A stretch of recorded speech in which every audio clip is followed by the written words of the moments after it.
সকালবেলা পূর্ব দিগন্তের বুক চিরে উদয় হলো সোনালি সূর্য।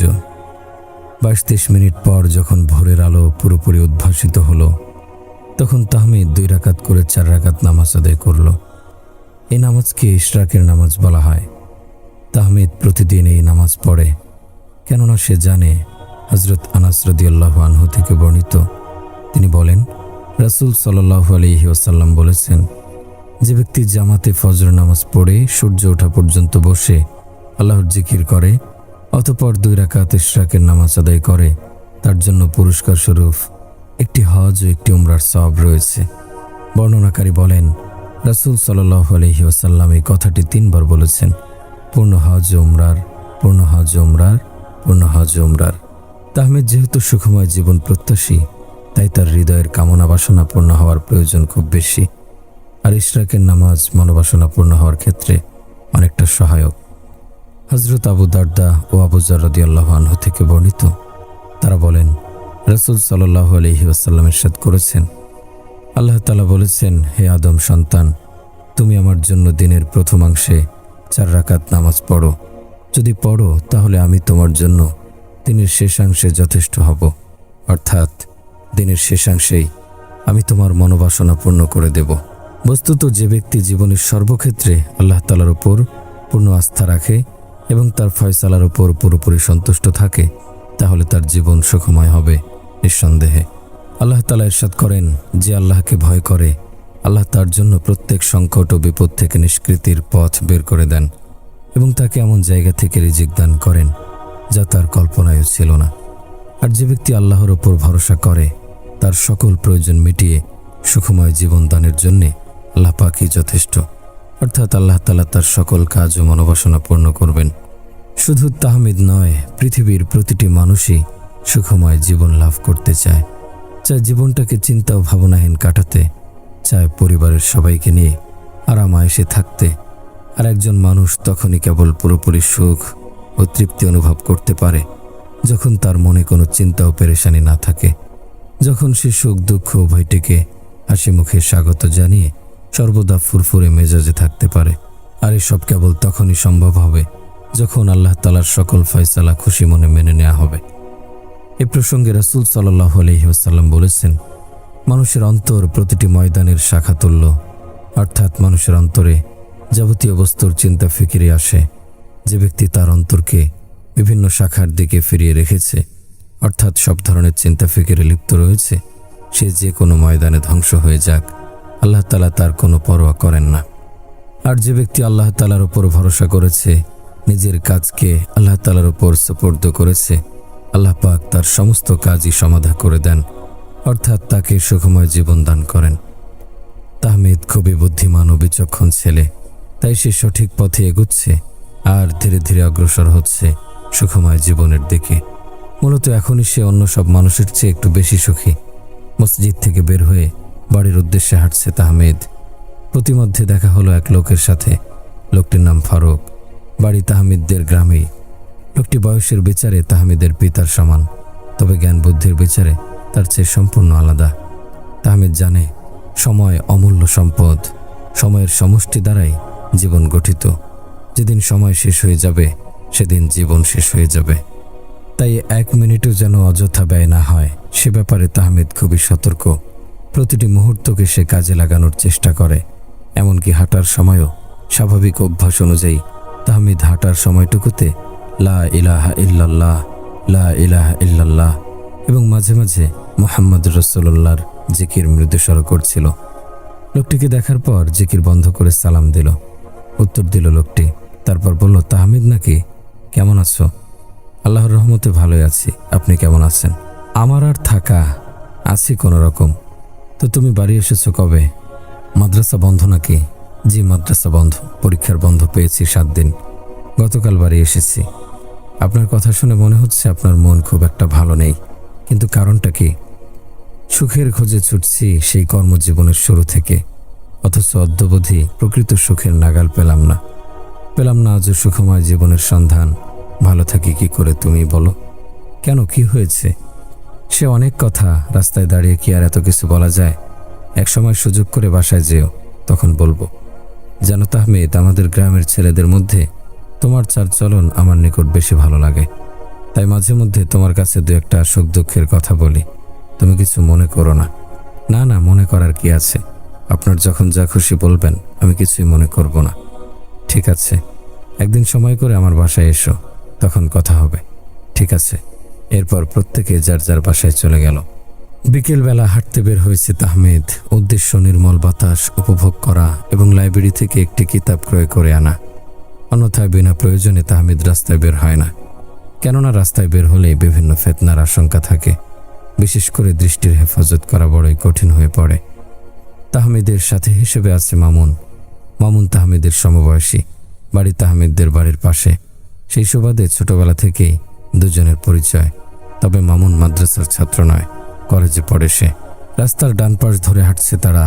রাস্তার উপর দিয়ে বিভিন্ন রকমের গাড়ি দ্রুত ছুটে চলছে নিজ নিজ গন্তব্যে।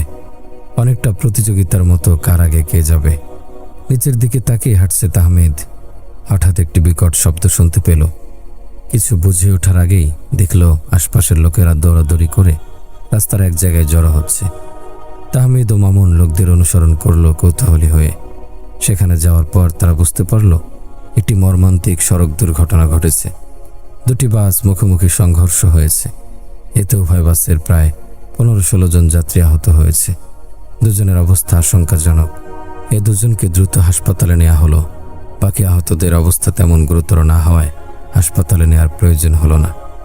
চোখের সামনে মর্মান্তিক সড়ক দুর্ঘটনা দেখে সহ্য করতে পারল না তাহমিদ। আহতদের ব্যথায় ব্যথিত হলো সেও। তার অশ্রু ঝাপসা ব্যথিত দৃষ্টি বলে দিল সে কথা। কিছুক্ষণের জন্য নির্বাক হয়ে গেল সে। এতদূর সত্ত্বেও তাহমিদ এই দোয়াটি পড়তে ভোলেনি। আলহামদুলিল্লাহিল্লাযী আফানি মিম্মা বতালা কাবিহি ওয়াফাদ্দালানি আলা কাসীরিম মিম্মান খালাকা তাফদীলা। তাহমিদ দোয়াটি শুধু নিজেই পড়েই ক্ষান্ত হলো না, মামুনকেও পড়তে বলল। মামুনের জানা ছিল না দোয়াটি, তাই তাহমিদ দোয়াটি মুখে মুখে বলে পাঠ করালো মামুনকে। মামুন জিজ্ঞেস করল, এটি কিসের দোয়া? এর ফজিলতি বা কি? তাহমিদ বলল, এই দোয়াটি বিপদগ্রস্ত লোক দেখলে পড়তে হয়। এর ফজিলত সম্পর্কে হযরত আবু হুরায়রা রাদিয়াল্লাহু আনহু বলেন, রাসূল সাল্লাল্লাহু আলাইহি সাল্লাম বর্ণনা করেছেন, যে ব্যক্তি কোনো বিপদগ্রস্ত লোককে দেখে এই দোয়া পড়বে, আল্লাহর রহমতে সে কখনোই বিপদে পড়বে না। তাই এখন থেকে কোনো বিপদগ্রস্ত লোককে দেখলে সাথে সাথে মনে মনে এই দোয়াটি পাঠ করবে। মনে মনে কেন? শব্দ করে পাঠ করলে কোনো সমস্যা আছে? নিষেধ নেই, তবে শব্দ করে উচ্চ আওয়াজে পাঠ করলে বিপদগ্রস্ত ব্যক্তির মনে কষ্ট লাগতে পারে। এই ভেবে যে আমি বিপদে পতিত হয়েছি আর সে দোয়া পাঠ করছে নিজে বাঁচার জন্য। কাজেই মানবতা এবং সহমর্মিতার খাতিরে উচ্চ শব্দ না পড়ে মনে মনে পড়াটাই অধিক শ্রেয় এবং এটি কর্তব্য। বিপদ আপদ মানুষের দুঃখের দ্বার উন্মোচন করে এবং সুখের দ্বার রুদ্ধ করে দেয়। এই যে এখন চোখের পলকে একটি সড়ক দুর্ঘটনা ঘটল, অথচ এতে যাত্রীদের সুখযাত্রা বিষাদে পরিণত হলো। হয়তোবা কিছু কিছু যাত্রী আজকের এই সফরের জন্য প্রস্তুতি নিচ্ছিল কয়েক সপ্তাহ পূর্ব থেকে, অথচ তাদের এই দীর্ঘ প্রস্তুতির সুখ সফর থেকে সুখ শব্দটি পরিবর্তন হয়ে দুঃখ এসে যুক্ত হলো মাত্র কয়েক সেকেন্ড। এই দুঃখের ভেতর আমার ভালো লাগছে এই ভেবে যে সচেতন মুসলমানরা যেন অপ্রত্যাশিত বিপদ আপদ থেকে বেঁচে থাকতে পারে, সেজন্য ইসলাম কত সুন্দর ব্যবস্থা রেখেছে, দোয়া শিখিয়ে দিয়েছে। আসলে ইসলাম এমনই এক সুন্দর ও নিরাপত্তার ধর্ম। কোনো ব্যক্তি যদি জীবনের প্রতিটি মুহূর্তে ইসলামী বিধিনিষেধ পুরোপুরি মেনে চলে এবং ফরজ ওয়াজিবের পাশাপাশি সুন্নাত মুস্তাহাব আমল করে, সেই সাথে নিয়ম অনুযায়ী মাসনুন দোয়াসমূহ পাঠ করে, তাহলে নিঃসন্দেহে বিভিন্ন বিপদ আপদ থেকে রক্ষা পাবে সে, সেই সাথে পাবে সুনিশ্চিত সুখময় জীবন। তখন সে যে অবস্থায় থাকে সে অবস্থায় নিজেকে সুখী বলে মনে করবে। গাছতলায় শুয়ে থেকেও সে তখন হয়ে যাবে রাজ্যবিহীন রাজা এবং মুকুটবিহীন সম্রাট। প্রতিটি মানুষই সুখ চায়। মানুষ যত পরিশ্রম করে তাও কেবল একটু সুখের আশায়। যে যে কাজই করুক না কেন, সবার উদ্দেশ্য একটি, সুখময় জীবন লাভ করা। কিন্তু পরিতাপের বিষয় হচ্ছে খুব কম মানুষই সঠিক পথে চলে, ফলে সুখময় জীবনের স্বপ্ন শুধু স্বপ্নই থেকে যায়, বাস্তব হয় না কখনো। মামুন এখন যে সড়ক দুর্ঘটনাটি ঘটল, এর পেছনে কিন্তু মানুষের কর্মই অনেকাংশে দায়ী। মানুষ নিজের কর্মের কারণে অনেক সময় সুখময় জীবন থেকে বঞ্চিত হয়। নিয়ন্ত্রণহীনভাবে গাড়ি চালানোর জন্য বেশিরভাগ সড়ক দুর্ঘটনা ঘটে থাকে। যারা গাড়ি ড্রাইভ করে তারা প্রতিযোগিতা শুরু করে দেয় কার আগে কে যাবে। এখন যে দুর্ঘটনাটি ঘটল তাও এই একই কারণে। একটি বাসকে ওভারটেক করতে গিয়ে বিপরীত মুখ থেকে আসা বাসের সাথে মুখোমুখি সংঘর্ষ হয়েছে। ড্রাইভাররা যদি একটু সচেতনতার পরিচয় দিত তাহলে সড়ক দুর্ঘটনা অনেক কমে যেত। কথা বলতে বলতে লাইব্রেরিতে এসে গেছে তারা। কাঙ্ক্ষিত কিতাবটি কিনল তাহমিদ। অতঃপর পুনরায় বাড়ির উদ্দেশ্যে পা বাড়ালো। হাঁটতে হাঁটতে তাহমিদ বলল, সড়ক দুর্ঘটনা হবে না কেন বল? রাস্তা দিয়ে চলার সময় সুন্নত হলো রাস্তার ডান পাশ দিয়ে চলা, অথচ আমাদের দেশের গাড়ি চলে রাস্তার বাম পাশ দিয়ে। সুন্নতের খেলাফ করলে তো অঘটন ঘটবেই। তাছাড়া যানবাহনে আরোহণের কিছু সুন্নাত নিয়ম আছে যেগুলো আমল করলে সড়ক দুর্ঘটনা থেকে রক্ষা পাওয়ার গ্যারান্টি রয়েছে। খুব অল্প সংখ্যক লোকই তা আমল করে। আমার মনে হয় ৯০% ড্রাইভারই গাড়ি চালানোর সুন্নাত নিয়ম এবং মাসনুন দোয়া সম্পর্কে অজ্ঞ। অধিকাংশ যাত্রীরাও যানবাহনে আরোহণের মাসনুন দোয়া জানে না। আবার কেউ কেউ জানলেও রীতিমতো আদায় করে না, যার ফলশ্রুতিতে প্রতিদিন বিভিন্ন স্থানে সড়ক দুর্ঘটনা ঘটছে। অথচ সুন্নাত নিয়ম অনুযায়ী যানবাহনে আরোহণ করলে আল্লাহ তাআলার পক্ষ থেকে বিশেষ হেফাজতে থাকা যায়। তাহমিদ, আমিও তো যানবাহনে আরোহণের সুন্নাত নিয়ম জানি না।